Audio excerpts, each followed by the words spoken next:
Andy, valuable 3 points, but a really disciplined performance as well. Yeah, discipline without the ball, compact without the ball, forcing the ball to certain areas of the pitch where we wanted it to go to.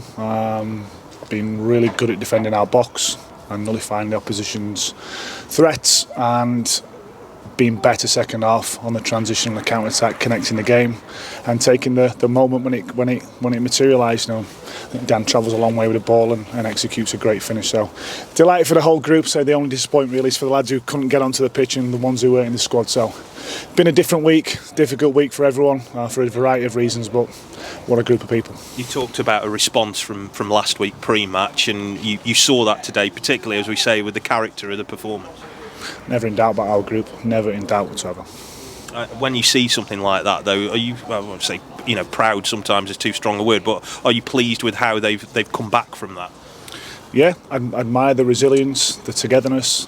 You don't get that at a lot of football clubs. There's usually little cliques, little groups who have little chats behind the group, away from the group, around the group.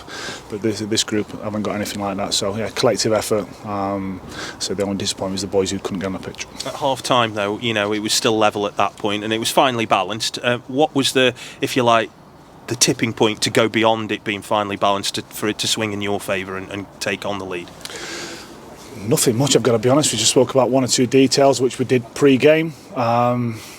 Let the lads see a few visuals and just spoke about connecting the game and perhaps you want to take advantage when there's a turnover and go forward as quickly as you can, but maybe we were too rushed first half and we didn't spend long enough with the ball, and when you're having to defend against a possession-based team, you need to nullify that threat and stop the game becoming 2-3 minutes without the ball. So we were better with it second half, and we just thought there would be one moment, and thankfully so Dan's carried the ball over a big distance, and he's created the opportunity for himself and he's executed it really well. Yeah, he was talking after the Lincoln game about his desire to get more goals now, and you're obviously encouraging that within him now.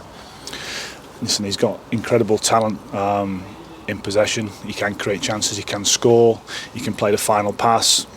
That's not in any doubt. He's got to add other things to his game to become a more all-round player, but he's got a desire to improve, and credit to him. A word for a couple of other players, Tom Conlon and Ben Garrity in the middle. I thought both played really, really well and kept you ticking over when the ball broke loose in the middle. They were always first to it.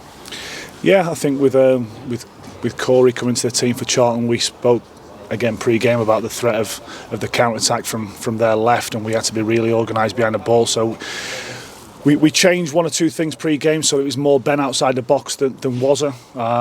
We thought we could exploit them back post crosses, but we also had to be wary of the counter-attack because he's got incredible pace. So Ben did a great job, but the skipper was incredible today, absolutely incredible, and he epitomises everything that's good about our group. Back to the levels you wanted him from him, particularly that he had in the first half of last season. Now, do you feel he's there? He just needs to keep getting better, doesn't he? He doesn't need to be as good as he was last year. He needs to be better than he was last year. And he was out for a long period of time. He's taking small steps, but it's more about the character of the man than the player. Just a quick mention, James Wilson obviously got to be very careful of him as well. Was that just precautionary, taking him off when you did? Not trained with a group. A gamble, gut feeling from me that I just thought the circumstances that put him straight back in.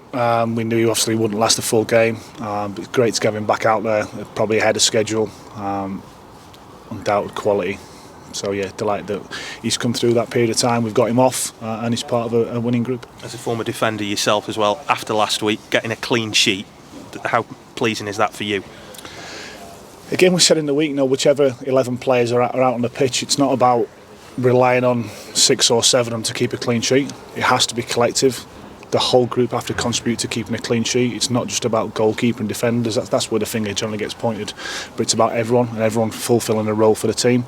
Just as it is when we get the ball back, everyone has to be a creative part of the team as well. So delighted with every single one of them. I don't think they had many opportunities. Certainly not clear-cut opportunities. We handled the physical threat of Stockley and Aniki when he came on. They've got pace on the side of the pitch, which again we did really well defending 1v1 against, and forced the ball into areas of the pitch we wanted to. So yeah, a good 90 minutes, and now we look forward to Wednesday night. I was going to say, tees you up quite nicely for that as well, against another side who will play in somewhat of a similar way. yeah, so they were really good opponents when we played them away a few months ago in the league. So, yeah, looking forward to the next game.